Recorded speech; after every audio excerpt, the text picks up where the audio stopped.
The wedding hall was still glowing with fairy lights when Alina realized something was terribly wrong. The music hadn't stopped, the guests hadn't left, yet the groom was gone. Not late, not nervous. Gone. She stood at the center of the hall in her white dress, hands trembling slightly, smile frozen on her lips like a crack in porcelain. Around her, whispers moved faster than air, sharp, curious, merciless. Phones were already being lowered, messages already being typed. A bride abandoned on her wedding day was not a private tragedy. It was public entertainment. Alina felt the first tear fall, warm against her skin, but she did not wipe it away. Somewhere deep inside her, a voice whispered that this moment would divide her life into two parts. Before and whatever came after. No explanation came. No call. No message. Only silence. Her name echoed faintly in her mind as if reminding her she still existed. Alina.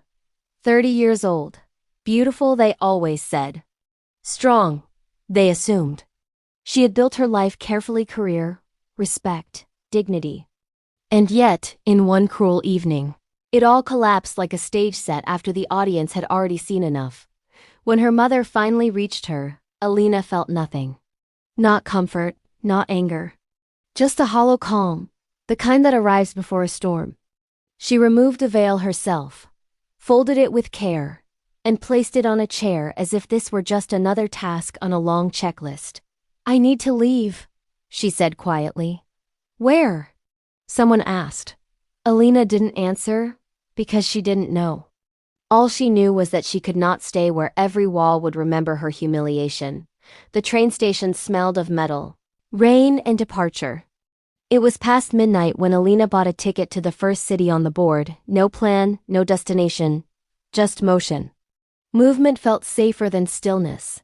She sat by the window, her wedding dress hidden under a borrowed coat, makeup smudged, eyes empty. The platform lights slid across the glass as the train began to move, carrying her away from the life she thought she had secured. How does someone disappear from their own wedding? She wondered. Not run away with another woman, not argue. Just vanish. Her reflection in the window looked unfamiliar, older, broken, stripped of illusions. She pressed her forehead lightly against the cold glass, letting the rhythm of the train numb her thoughts. That was when she noticed him. He sat across the aisle, one seat forward. Tall, still, watching nothing and everything at once. He wasn't staring at her, not directly, but she could feel his awareness, subtle and controlled. He wore a dark coat, his posture calm, almost guarded. There was something about him that suggested he had learned how to observe pain without reacting to it. Alina looked away first. Don't invite attention, she told herself. Tonight, she wanted to be invisible. But the train had a strange way of forcing proximity. Silence grew heavy, broken only by the soft clatter of tracks and the occasional murmur of other passengers. At one point, the train slowed unexpectedly, lights flickering briefly. Alina's breath caught without warning. Her hands began to shake. She hated that. Hated how fragile she suddenly felt. She closed her eyes, counting her breaths, but the images returned uninvited. The empty altar, the whispers, the look of pity. You don't have to be afraid. The voice was low, steady, male. Alina opened her eyes. He was looking at her now. I'm not, she replied automatically, her tone sharper than intended. He nodded, accepting the lie without challenging it. Good. There was a pause. Then, almost casually, people usually run toward something. Not away. Her throat tightened. She turned her face toward the window again. You don't know what I'm doing. No, he agreed. But I recognize the look. That unsettled her more than sympathy would have. Minutes passed, or maybe longer. Time felt distorted, stretched thin by exhaustion and shock. Eventually, Alina spoke, surprising herself. What look is that? He hesitated, as if choosing his words carefully. The kind you get when your life makes a decision without asking you. She laughed softly once, bitterly. That obvious? Only to people who've had it happen to them. She studied him then. His face was handsome in a quiet, unassuming way, marked by restraint rather than confidence. His eyes held something deeper than curiosity, history perhaps. Loss.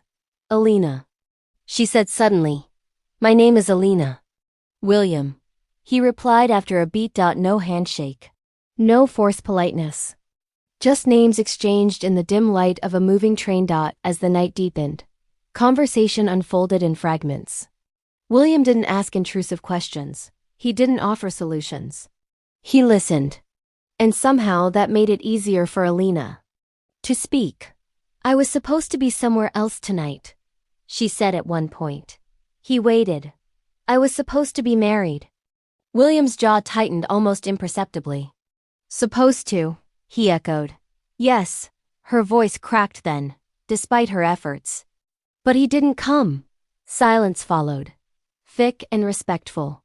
No gasps, no shocked questions.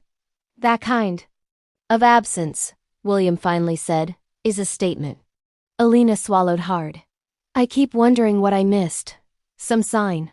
Some warning. Sometimes, he said quietly, there aren't signs. Just choices people make when they think no one is watching. She looked at him sharply. You talk like you've done that. He met her gaze evenly. I talk like I've seen what it costs. The train passed through a tunnel, plunging the cabin briefly into darkness. In that moment, something shifted, subtle but undeniable. When the light returned, Alina felt a strange pull toward the stranger who knew nothing about her, yet seemed to understand more than those who had promised her forever. Still, fear lingered. Why is he here? She wondered. Why this train? Why tonight? William glanced at his watch. Next stop, this train splits. Different routes. Are you getting off? She asked, surprised by the hint of disappointment in her own voice. Yes. Oh, but, he added, we'll be on the same platform. For a while. She nodded, unsure what that meant or why it mattered. As the train slowed, Alina felt the weight of her exhaustion crash over her all at once. Tears threatened again, hot and uncontrollable. She turned away, embarrassed. William stood, then paused. Alina. She looked up. Whatever you lost tonight, he said gently, it doesn't get to define the rest of you. Not unless you let it. She wanted to believe him, wanted to cling to those words like a lifeline. But hope felt dangerous now. The train doors opened with a hiss. William stepped into the aisle, then hesitated once more. If you ever need to talk, he said, reaching into his coat, about things you can't say out loud. He placed a small piece of paper on the seat beside her. Then he was gone.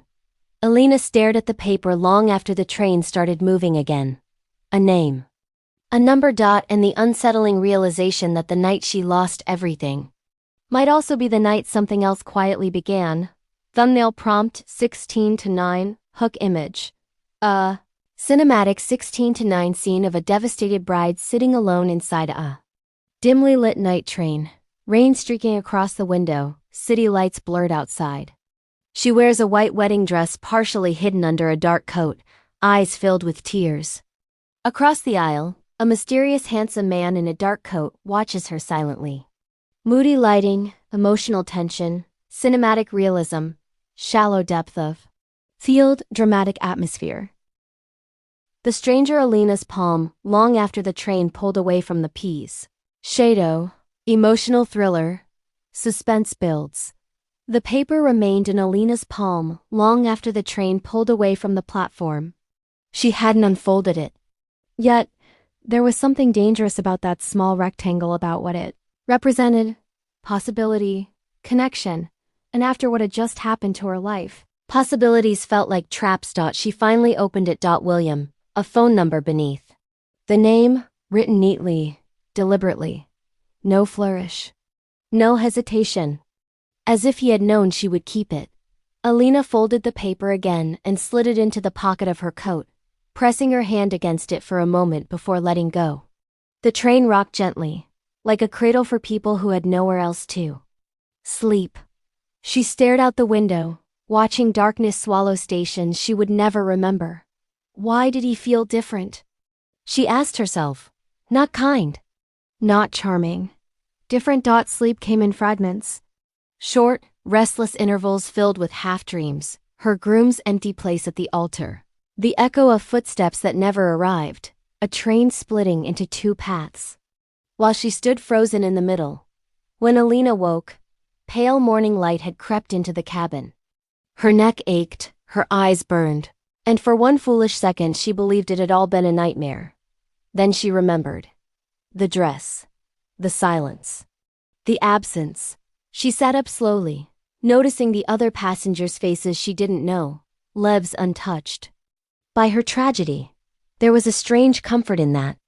To them, she was just another woman traveling alone. At the next stop, she got off. The city greeted her with indifference. Tall buildings, early traffic, coffee shops opening their doors like nothing in the world had broken the night before. Alina walked without direction, suitcase wheels clicking over uneven pavement. Her coat pulled tight around her. She found a small hotel near the station, cheap, anonymous, temporary. The receptionist barely looked up as she paid in cash. In the mirror of the elevator, she barely recognized herself. Her makeup was gone, her hair tangled. The woman staring back looked stripped, as if something essential had been removed, leaving only the outline of who she used to be. In the room, she sat on the edge of the bed and finally allowed herself to cry. Not loudly. Not dramatically. Just steady, silent tears that soaked into the fabric of her coat. Hours passed. Or maybe minutes. Time refused to behave. Her phone buzzed once. Then again, messages from family. From friends. From people who wanted details, explanations, gossip disguised as concern. She turned the phone face down. One message, however, caught her eye before she could stop herself. Unknown number. For a split second, her heart leapt, then dropped. She knew it wasn't him. It was too soon. She ignored it, but the thought of William returned uninvited. His calm voice. The way he had spoken as if pain were something he understood intimately. The way he had left without insisting. Why did he give me his number? And why does it matter? She stood and walked to the window, looking down at the street far below. People moved with purpose, carrying their plans, their routines. She envied them. That was when her phone buzzed again. Same number. This time she answered. Yes? Her voice sounded foreign even to herself. Alina? The voice on the other end was soft, uncertain. Female. Yes. I'm sorry to disturb. You don't know me, but I think you should know something. A chill crept up Alina's spine. About what? There was a pause. Then, carefully, about the man who didn't show up. Alina's grip tightened around the phone. Who is this? My name is Sophia, the woman replied, and I don't have much time. Sophia's words came in rushed fragments, like a confession she had rehearsed too many times. I work near the venue. I saw him last night. Not at the ceremony outside. He was arguing with someone. A man. Alina closed her eyes. Why are you telling me this? Because he wasn't alone, Sophia said.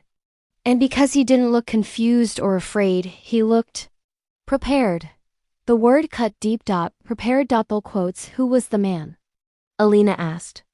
I don't know, but I've seen him before. Around the station. The station. The train station. Alina's breath caught. What do you mean around the station? Sophia hesitated. Like he travels a lot, or like he waits. The call ended abruptly after that. No goodbye. No explanation. Alina stared at her phone. Heart racing. Prepared. Waiting. The station. Nothing made sense.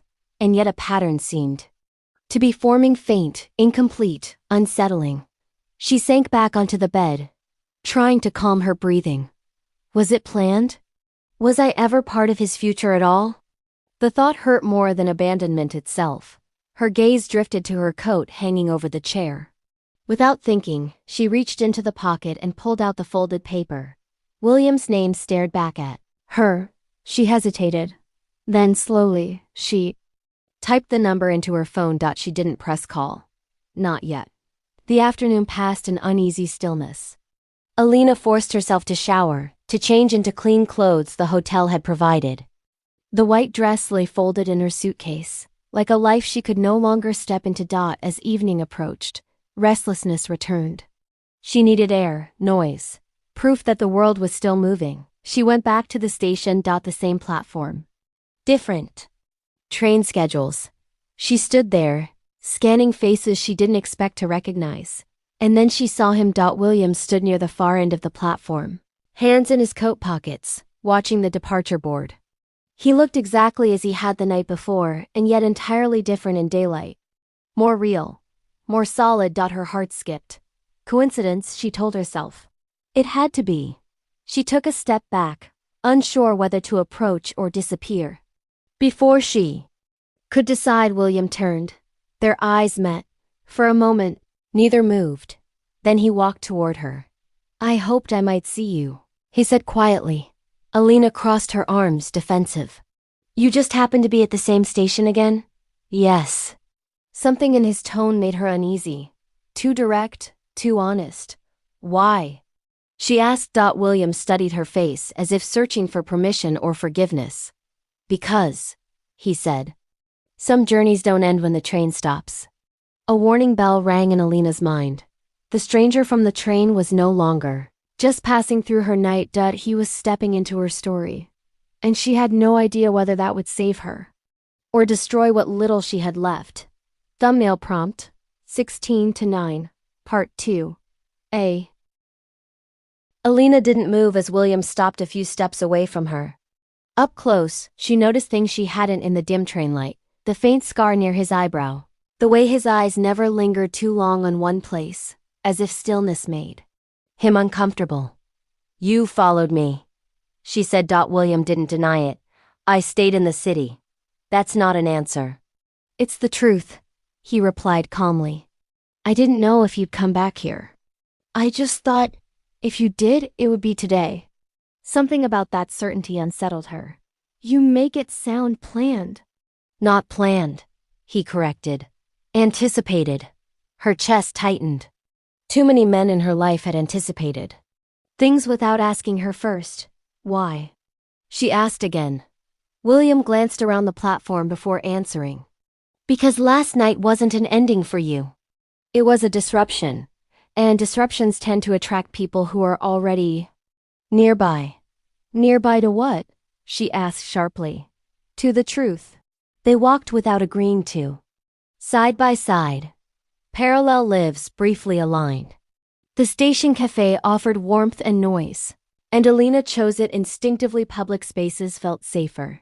They sat across from each other, steam rising between them from untouched cups of coffee. You didn't answer my question, Alina said. No, William replied. I'm trying to decide how much honesty you're ready for. She laughed bitterly. I was left at the altar. I think I've met my limit for surprises.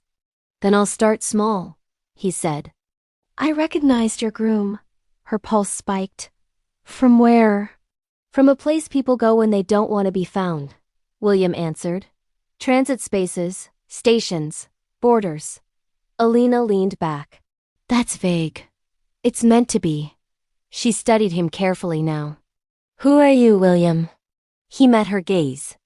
Someone who used to ask that same question about himself. A man entered the cafe, then middle-aged, sharply dressed, eyes scanning too deliberately. William noticed him instantly. Do you trust me? William asked quietly. Alina stiffened. No. Good, he said. Then listen carefully. He leaned in just enough to lower his voice. We shouldn't stay here. Why? Because that man didn't come in for coffee. The man's eyes flicked toward their table. Alina's heart began to race. Are you saying he's here because of me?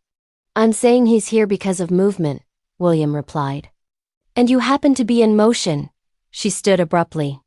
I'm not playing games. Neither am I. They left the cafe separately, William first, then Alina several seconds later, as instructed. Outside, the city felt suddenly tighter.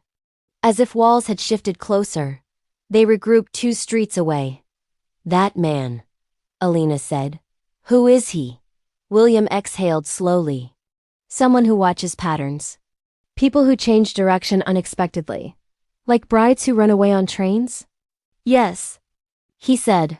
And men who disappear. They walked again, this time faster. Alina's thoughts spiraled. Sophia's words returned to her. Prepared. Waiting. The station. You said you recognized my groom, she said. Tell me how. William stopped walking. Not here. Then where? Somewhere we can finish. A conversation without being overheard. That sounds like another bad decision. Maybe, he admitted. But you already made the worst one by trusting the wrong man. Everything after that is just navigation. She hated how much sense that made. They ended up in a small apartment William claimed was borrowed neutral furniture.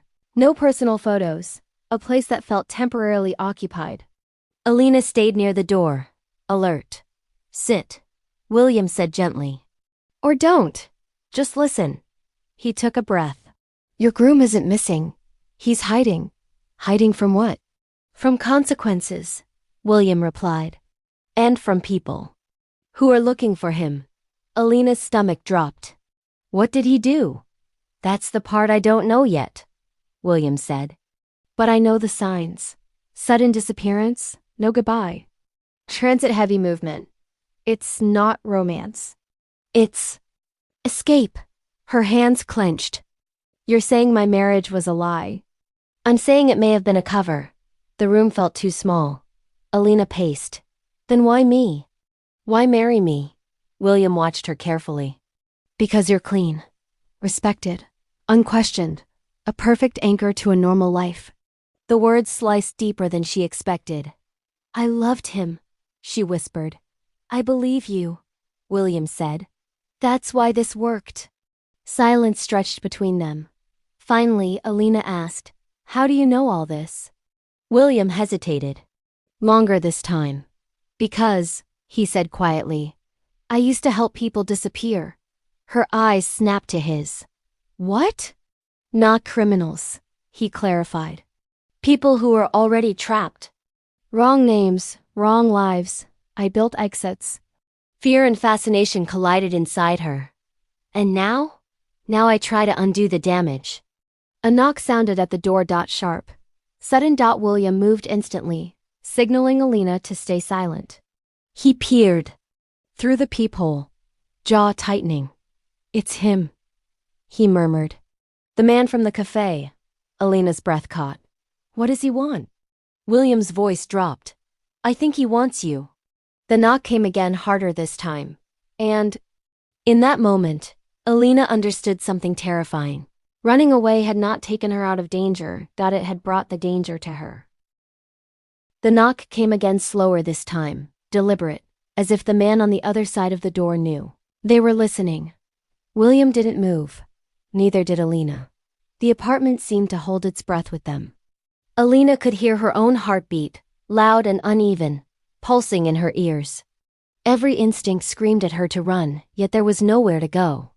Finally, the knocking stopped. Footsteps retreated down the hallway.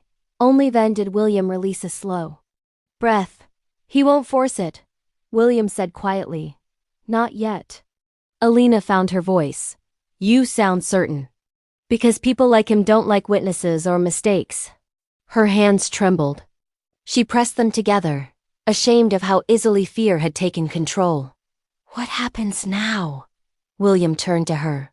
Now you decide if you're willing to trust someone who's already lied to you by omission. She met his eyes. You're asking for a lot, I know. They sat across from each other again, this time with less distance between them. Fear had a strange way of collapsing boundaries. I didn't tell you everything, William admitted. Because once I do, you can't unknow it. Alina nodded slowly. I'm already past that point. He studied her for a long moment. The man outside, his name is Victor Halle. He works privately. Information retrieval, surveillance, pressure. Pressure for whom? Alina asked. For whoever pays him. Her stomach twisted. My groom? Possibly. William said. Or someone connected to him. And you? She asked. Who do you work for? William's expression tightened. No one. Not anymore. That doesn't make me feel better. It shouldn't, he replied honestly. But it's the truth. William explained in careful steps how certain people vanished not by chance but by design. How identities could be reshaped, histories blurred, trails erased. And how such disappearances always left ripples, unpaid debts, broken promises, loose ends. Your groom is one of those loose ends, William said. And you're the thread they didn't expect. Alina's throat tightened. I never wanted this. No one does, he said gently. That's why it works. She looked down at her hands. The future she had imagined felt like it belonged to someone else now. What do they want from me? Answers, William replied. Access, leverage, and if I can't give them that, they'll keep watching, he said, waiting for you to break. Anger flared suddenly, cutting through the fear. I'm tired of being watched, judged, used. William nodded. That's why you're stronger than you think. Night fell quietly. The city outside glowed with artificial calm. William insisted she rest on the couch while he stayed awake. She didn't argue. Exhaustion weighed her down, heavy and unforgiving dot as she lay there, wrapped in a blanket that didn't smell like her life. Memories rose unbidden, her groom's smile, his promises, the way he had always deflected questions about his past. How? Did I miss it? She wondered. Or had she simply chosen not to look? Sometime in the early hours, she woke to the sound of movement. William stood by the window, phone pressed to his ear, voice low. Yes. I understand.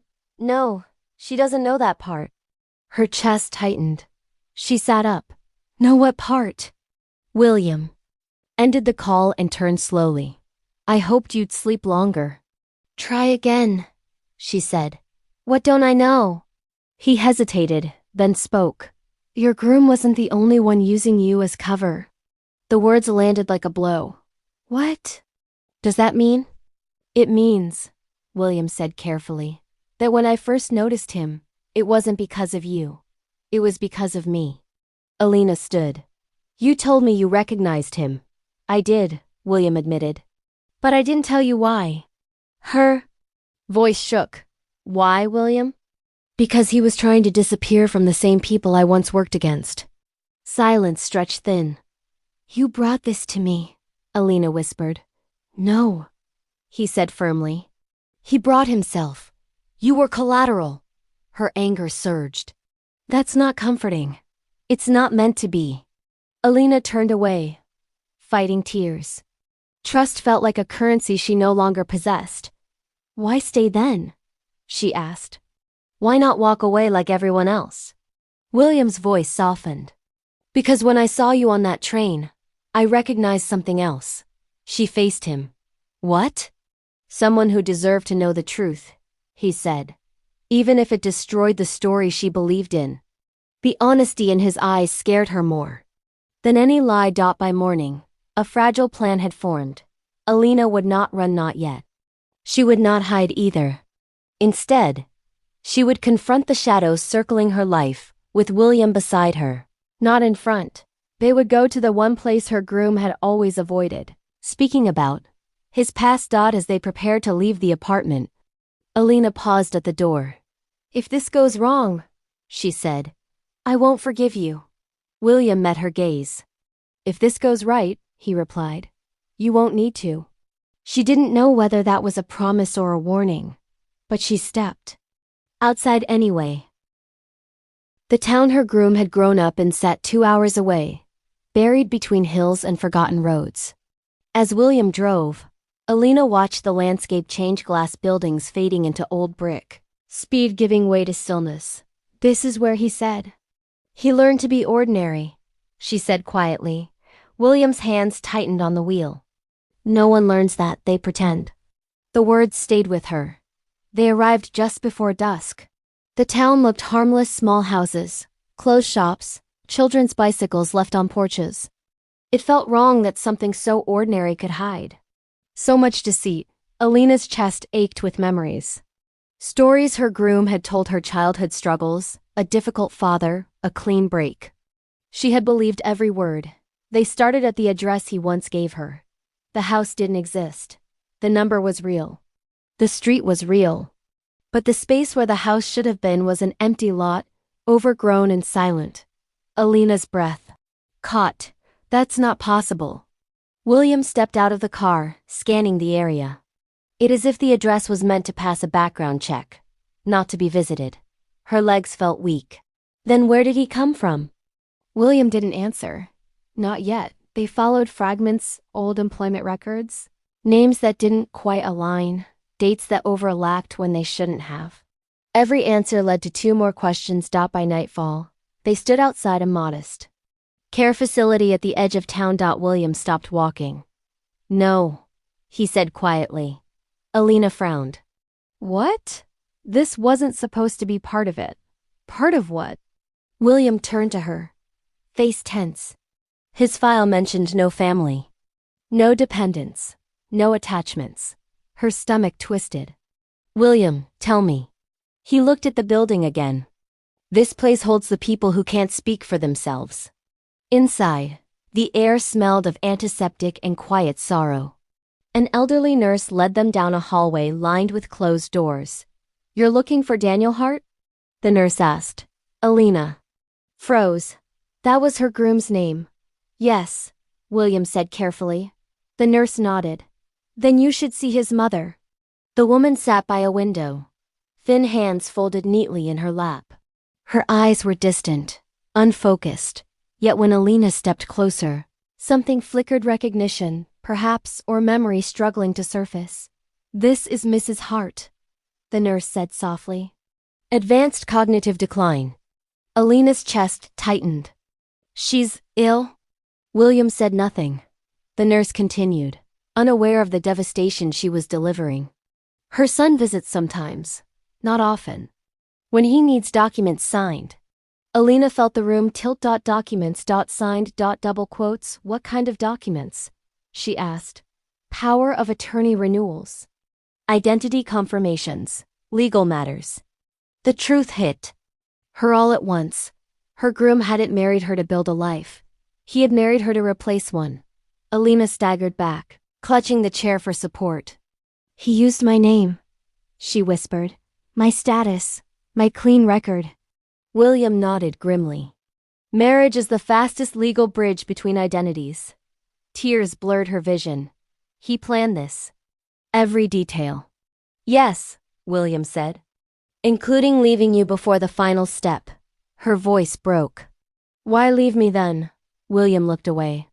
Because something changed. What? You met me. The words echoed like a gunshot. William finally told her everything. Her groom had been under investigation: financial manipulation, identity layering, stolen assets. He needed one final transfer, one clean merge. A respected spouse would have sealed it. But he recognized me on that train, William said. And he panicked. Alina's hands shook. So he ran? Yes. And now? She asked. William's voice was heavy. Now he's desperate. As if summoned by the word. William's phone buzzed. A message. Victor Hawley. She knows now, doesn't she? Alina felt something inside her break. Not loudly, not all at once, but in a way that could never be repaired. Her love had been a transaction. Her wedding, a mechanism. Her heart, collateral damage. They left the facility in silence. Outside, the sky had darkened completely.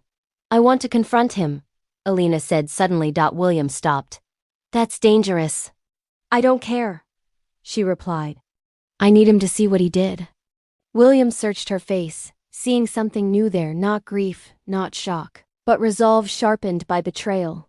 If we do this, he said slowly, there's no turning back. She met his gaze. There never was. As they drove away, Alina stared at the road ahead, numb and burning all at once.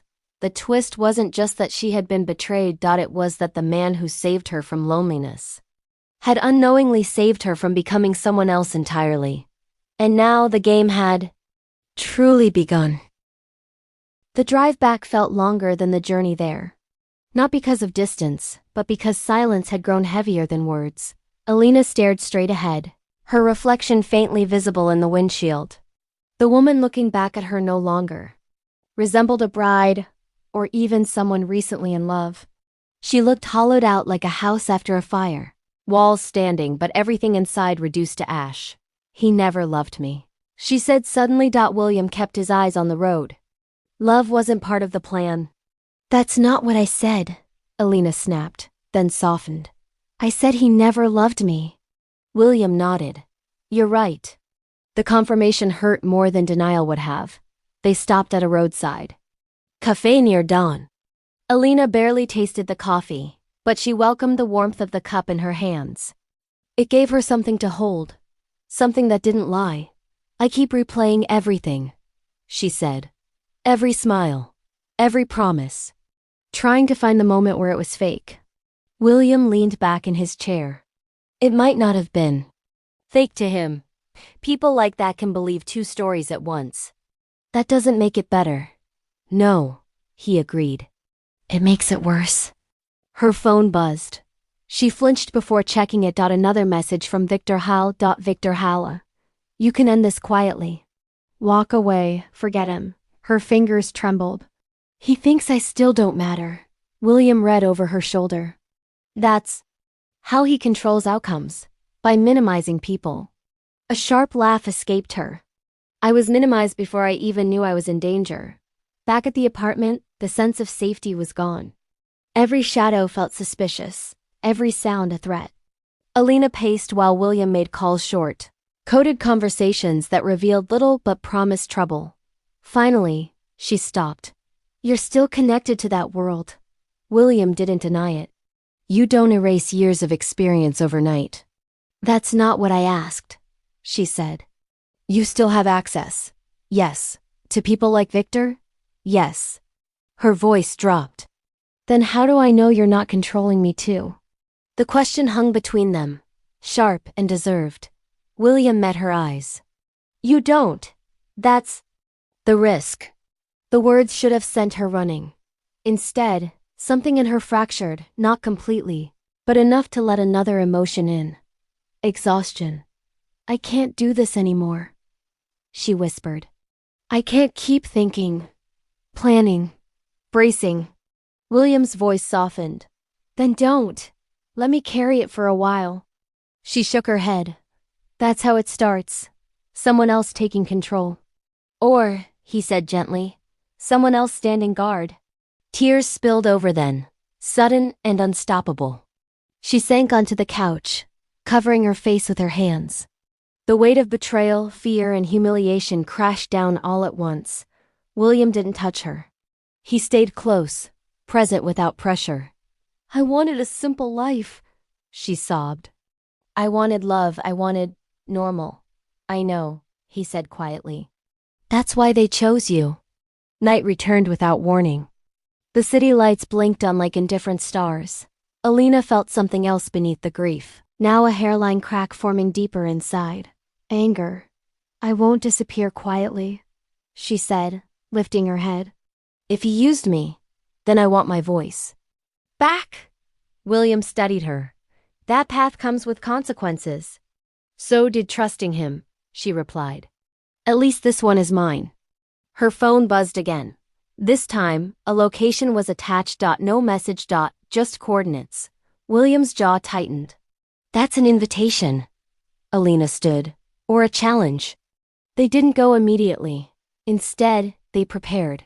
William laid out possibilities, what Victor might want, what her groom might fear, where the real danger lay. Alina listened, absorbing details she never imagined needing. Somewhere in the process, the dynamic shifted. She wasn't just reacting anymore. She was choosing. Before leaving, Alina paused by the window. The city looked the same as always, unaware of the quiet war unfolding inside one woman. I feel like I'm splitting in two, she admitted. The person I was, and whatever I'm becoming. William joined her. That's what fractures do. They don't destroy immediately. They change the structure. She nodded slowly. Then I'll decide what shape I take. As they stepped out into the night, Alina felt the ground beneath her steady. Not because the danger had passed, but because she had stopped running from it. The collapse was coming. She could feel it, and this time, she would face it awake. The location Victor sent led them to an unfinished building at the edge of the city. Concrete skeleton. No signs. No guards in sight. Too quiet. William slowed the car a block away. If this goes wrong, he said, you leave. No arguments. Alina nodded, but they both knew she wouldn't. They entered separately. Inside, the air was cold and damp. Exposed beams stretched overhead like ribs, and footsteps echoed too loudly, giving away every movement. Alina's chest tightened with each step. A figure emerged from the shadows. Her groom. Daniel. For a moment, the world shrank to just the two of them. You look different, he said, forcing a smile. Alina felt her knees weaken, not from love, but from the sheer violence of seeing him again. You disappeared. I had to, he replied smoothly. I never meant to hurt you. The lie didn't even sound convincing anymore. William stayed back, watching, silent. Was any of it real? Alina asked. Daniel's eyes flickered. I cared. She laughed, a broken sound. You needed my name. My life, my future. You wouldn't understand, he said sharply. I was trapped. So you trapped me instead? She demanded. He stepped closer. I was going to come back, after things settled. Her vision blurred. You left me alone in front of everyone. Silence. That was his answer. Victor stepped into the light then, slow applause echoing through the empty space. Beautiful reunion, he said. Tragic, predictable. Alina turned toward him, shaking. You orchestrated this? Victor smiled thinly. I observed it. That's my job. William moved closer, tension radiating from him. Victor continued. Daniel here owes people a lot of money. And he's terrible at staying gone. Daniel snapped. You said she wouldn't be here. Victor shrugged. Plans adapt. The weight of it all hit Alina at once. The marriage, the betrayal, the chase, the realization that she had never been chosen. Only used. Her breath hitched. Her legs gave out. She collapsed to her knees. The sob that tore out of her chest was raw, animal, unstoppable. I loved you, she cried, fists clenched against the concrete. I built my life around you. Daniel looked away. That broke her. Completely. Tears streamed down her face as memories crashed over her. Dreams of a home, children, mornings that would never exist.